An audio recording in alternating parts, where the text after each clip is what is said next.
Jadi informasi tambahan juga Mas Nur bahwa kebetulan teman-teman ini ya saya diminta bantuan untuk terkait dengan bagaimana riset berkelanjutan terus kita lakukan.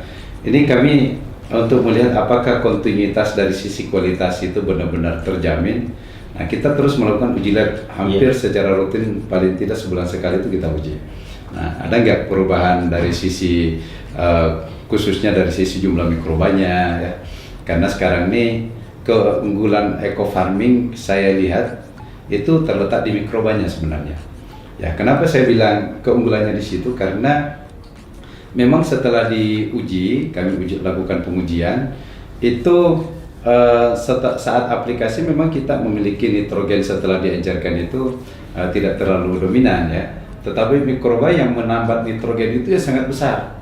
Nah, kekuatannya di mikroba menambat nitrogen. Betul. Ya, sehingga teman-teman tidak usah berkecil hati bahwa wah ini kok kecil sekali.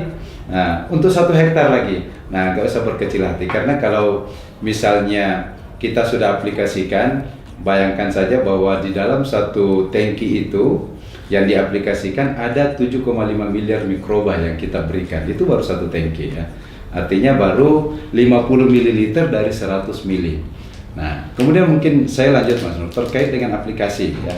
Ini di lapangan kebiasaan kita teman-teman petani itu kan terkadang menyemprot langkahnya 2 langkah sekali nyemprot gitu ya. Nah, saya ingin menegaskan di sini bahwa hasil riset yang kita lakukan untuk 1 tangki kalau misalnya di tanaman padi khususnya atau horti itu harus habis untuk luasan 500 meter persegi.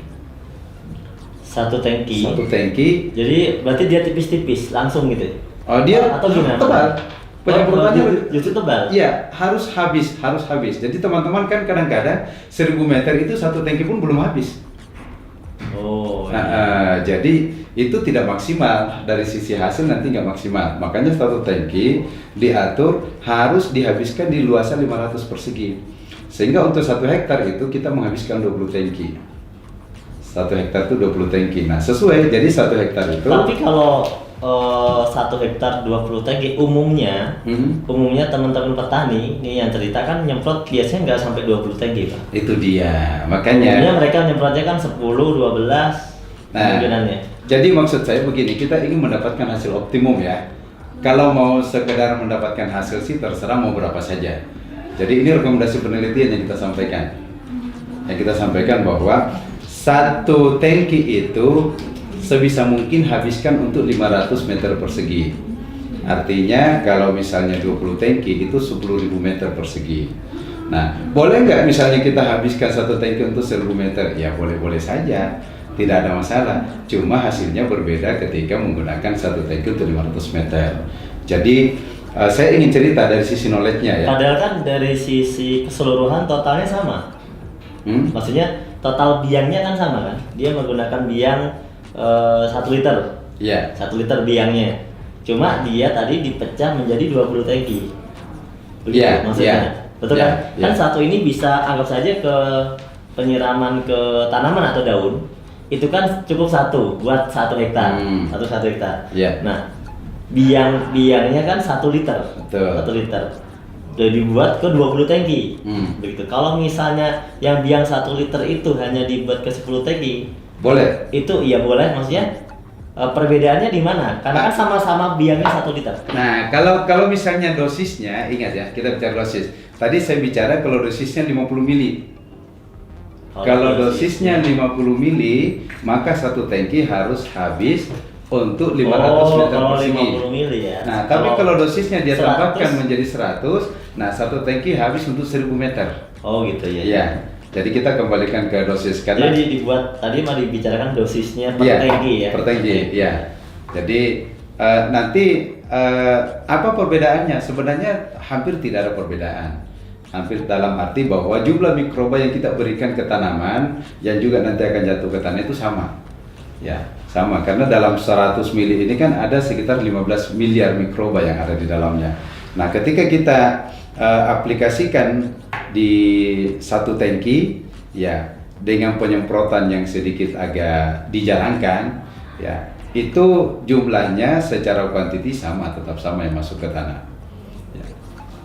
Jadi tidak ada masalah kalau petani ingin mengurangi mengurangi tangki tapi dosisnya ditingkatkan. Iya. Oke, gini Pak Jamal. Jadi ini saya mau bertanya lagi. Di sini kan tertulis di sini di kemasan ya, kita sudah ada izin edar Kementan. Iya. Kemudian di sini juga kita lihat ada logo sertifikasi organik ya dari Innovis. Ini ini seperti apa penjelasannya? Iya, baik. Nah, jadi gini Mas Nur, saya sendiri selaku orang Kementerian Pertanian tidak akan mau memberikan advice kepada eco farming ketika tidak ada izin edarnya. Ya, karena izin edar ini adalah mutlak. Artinya apa? Izin edar itu keluar pertama ketika sudah diuji kualitas, diuji laboratorium, ya. Kemudian persyaratan-persyaratan berdasarkan permentan itu sudah terpenuhi, lalu kemudian diuji efektivitasnya ya oleh peneliti, oleh ahli bahwa ini memang layak untuk diedarkan karena ada aspek manfaat yang bisa dirasakan, barulah izin edar dikeluarkan. Nah, itu tahapannya. Nah, kemudian dari lembaga sertifikasi organik itu juga mensyaratkan bahwa dia mau melakukan sertifikasi kalau misalnya sudah keluar izin edar. Ya, jadi LSO secara umum juga tidak ingin melakukan sertifikasi kalau belum ada izin edar. Nah, sekarang apa maksud adanya LSO ini? Jadi sebenarnya organik ini branding, Mas Nur. Artinya apa? Tidak boleh ada orang yang menggunakan kata organik, pupuk organik kalau belum ada sertifikasi organiknya. Itu mestinya yang terjadi. Kalimat organik ini bersyarat ya, iya, bersyarat. Iya, bersyarat sebenarnya. Jadi kalau kita bilang eco farming pupuk organik, ya kan, ada kalimat organiknya, maka dia harus bersertifikasi. Iya, dia harus bersertifikasi. Itu sebenarnya yang diatur di dalam Standar Nasional Indonesia nomor 6729/2016 bahwa organik ini branded. Makanya tidak boleh ada orang yang tidak punya sertifikasi organik secara aturan menurut SNI yang menggunakan kata organik. Nah, gitu.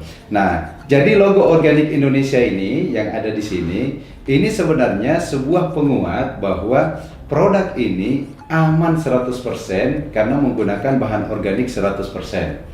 Jadi aman untuk dipasarkan, untuk dikonsumsi, sehingga lebih jauh lagi bahwa ketika ada teman-teman pelaku usaha yang ingin bertani secara organik, disertifikasi organik, maka menggunakan eco farming ini salah satu jalan yang aman.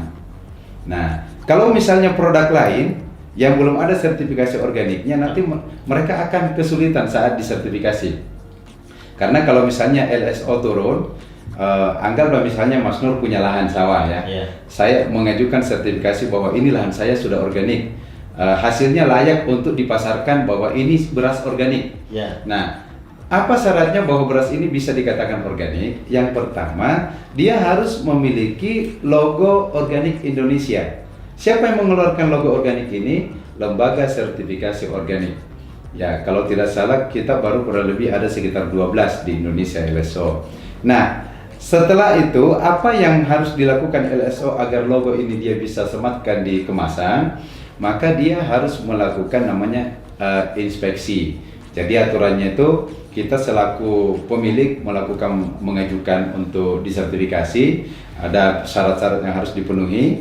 Setelah itu mereka melakukan inspeksi. Nah, salah satu di antara yang mereka tanyakan nanti adalah pupuk organiknya buat sendiri atau pakai pabrikan. Ya, ditanya ya. Ditanya. Kalau dia mengatakan pabrikan, Pak. Nah, sekarang pertanyaannya mana pupuknya? Dia akan lihat, loh, ini kok nggak ada logo organiknya.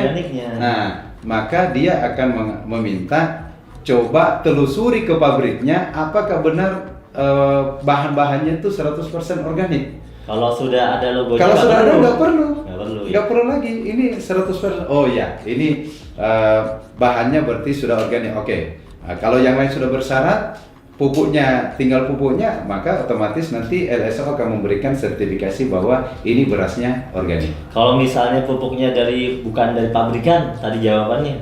Ya, kalau bukan dari pabrikan biasanya kan mereka buat sendiri. Buat sendiri. Buat sendiri kan mereka langsung memperlihatkan bahannya yang saya pakai, misalnya kotoran ternak, air cucian beras, misalnya gitu kan. Oh iya, berarti aman. Nah, gitu. Karena mereka mampu menunjukkan keorganikannya.